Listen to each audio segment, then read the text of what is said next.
Hello dear friends, this is your personal English coach Divyam here, and today I'm gonna explain unit number 8, Mirror by Sylvia Plath. Let's begin.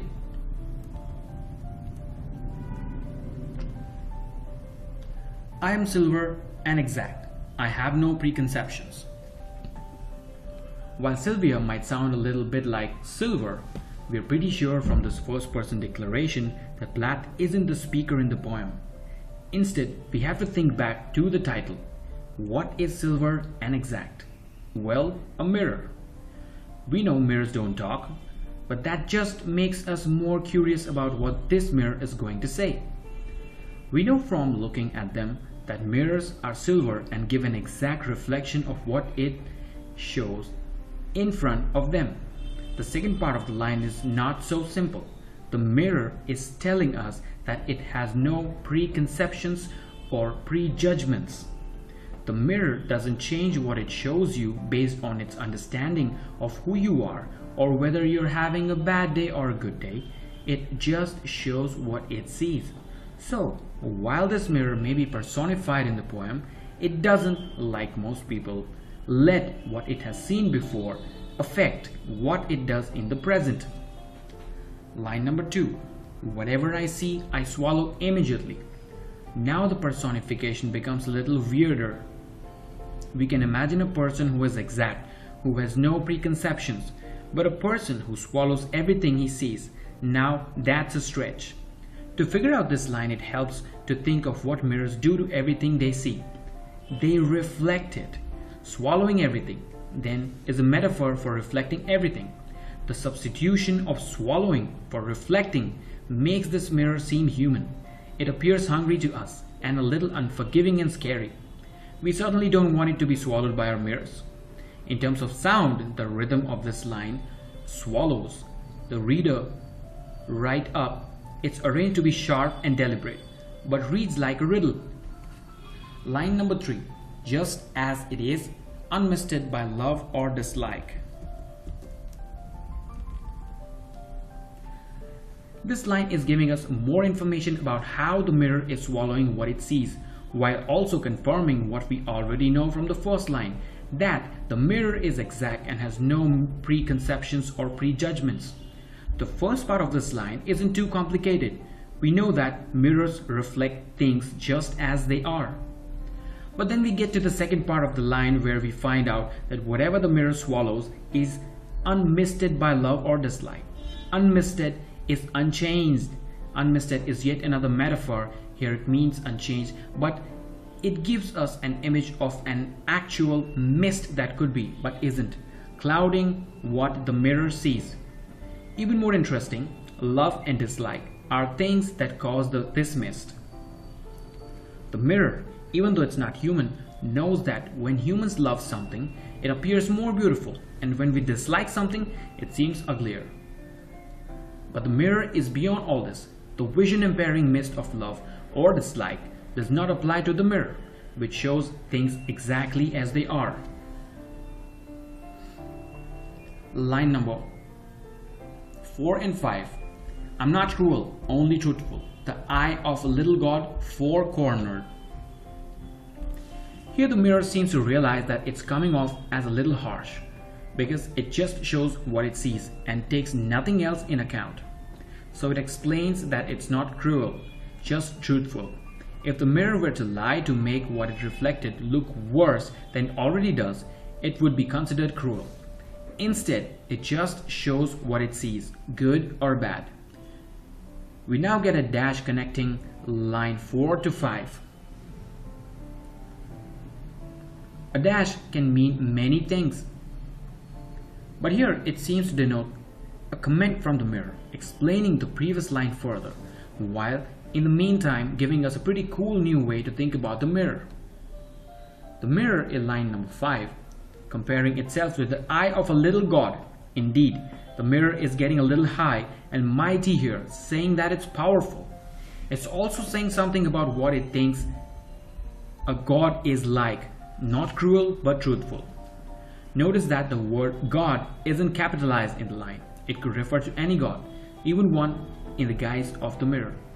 Finally, the note that God's eye is four-cornered, square or rectangular helps us complete in a concise and graceful way the image of the eye in the shape of a mirror. Let's proceed to line number 6. Most of the time I meditate on the opposite wall. This line tells us in a roundabout way what the mirror is facing. A wall. The line continues to personify the mirror. Instead of facing it or reflecting it, the mirror meditates on or contemplates or reflects the opposite wall. This implies that the mirror, an inanimate object, thinks. The next two lines, it is pink with speckles. I have looked at it so long. I think it is a part of my heart, but it flickers. Now we find out more details about the opposite wall, which serves as the object of mirror's meditation or thoughts. The wall is speckled and pink. The color pink makes the wall seem feminine. This mirror is probably in a girl's bedroom or bathroom. Next, the mirror tells us about its connection to the wall. Using the enjambment, a literary device, where a thought is split between two lines, the mirror tells us that it has looked at the wall for so long that it feels like the wall is a part of a heart. It's a little cute that the mirror feels like what it's reflecting is a part of its heart. But when we remember that the mirror doesn't have the feelings for a person it often reflects, but rather for a boring pink wall. At the end of the 8th line, we see that relationship between the wall and the mirror isn't as constant as we thought. The wall flickers. Next line. Faces and darkness separate us over and over. Here we see why the wall flickers. Because of faces and darkness. The faces come to look in the mirror, and when they leave, they turn the light off, leaving the mirror to reflect nothing but darkness. The way Plath has structured this line makes us think that mirror must be sad at the separation. If we didn't know any better, we'd think that these two lines were part of a love poem for a person to her beloved and not from a mirror to a wall. Let's proceed to the next lines.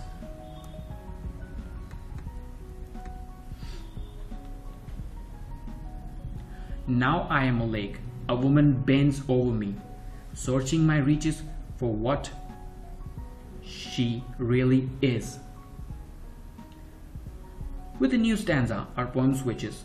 We're now no longer hearing from a mirror, but from a lake. Yet the speaker is conscious of this change. It sets it up with the word now. We're not quite sure what the lake looks like, but it must be pretty clear and still to show reflections like a mirror. We wonder if the lake is as honest as the mirror and if it misses the pink speckled wall.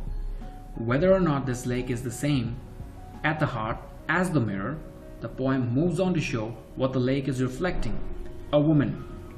Because she is looking in the lake and not the mirror, the woman must bend over to see the reflection of her face. But the woman isn't only trying to see the reflection of her face, she's hoping to see something deeper. What she really is.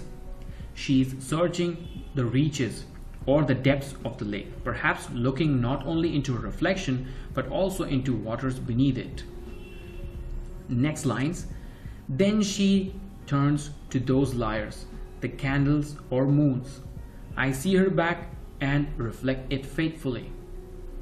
The woman is determined to find out a way to reflect herself, to show something deeper than what is on the surface.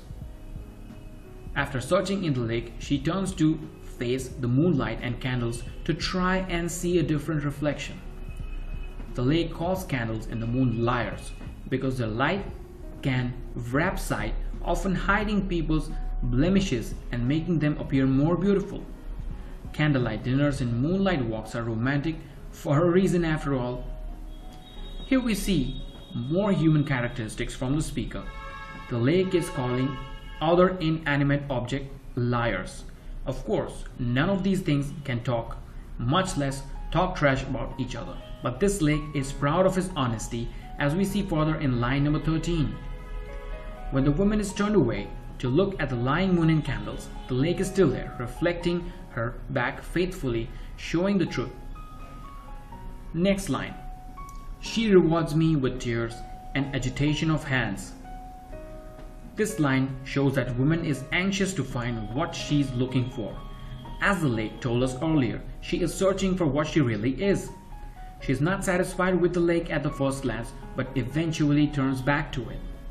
But the lake seems upset that the woman is rewarding it for its faithful reflection by becoming more distressed.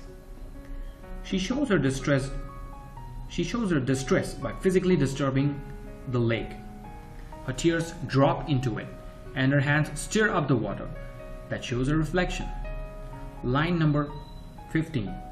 I am important to her. She comes and goes. Each morning it is her face that replaces the darkness. This lake shore is proud, saying it's important to the woman it reflects. But remember, the speaker is supposed to be truthful and exact, so maybe it's right when it says that it's important to this woman. The lake even gives proof to back up how important it is.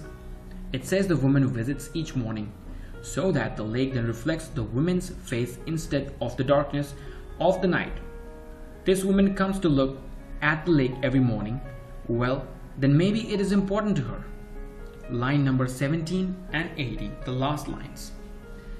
In me she has drowned a young girl, and in me an old woman rises towards her day after day like a terrible fish. Now the woman is compared to something else. Water becomes not just a calm mirror, but terrifying. In these two lines, drowning and rising in the lake metaphorically describes aging. The woman has drowned a young girl in the lake, but we don't think she actually drowned anyone. Instead, the girl who used to look in the lake is gone, having grown into a woman. Why does the speaker say the woman drowned her own youth in the waters? Perhaps because the woman has spent so much time peering into the lake and fretting about her reflection, or perhaps simply because time is passing. Also in the lake, an old woman rises up, but again, we don't think this is an actual old woman in the lake. Instead, the woman's reflection is changing and aging. She sees herself growing into an old woman. This old woman is like terrible fish, which brings the lake metaphor full circle and gives us a ghastly image of what this young woman has turned into, something as ugly as a fish. In these final lines, we understand what's so haunting and pressing about looking into this lake for a woman in the poem. In her own reflection in this lake, beautiful youth is sinking and terrible old age is rising. These two lines are like punchline of the poem. It's not a joke. The lines aren't funny, but they deliver a message of the poem so sharply and suddenly it leaves you feeling a little out of breath, a little horrified.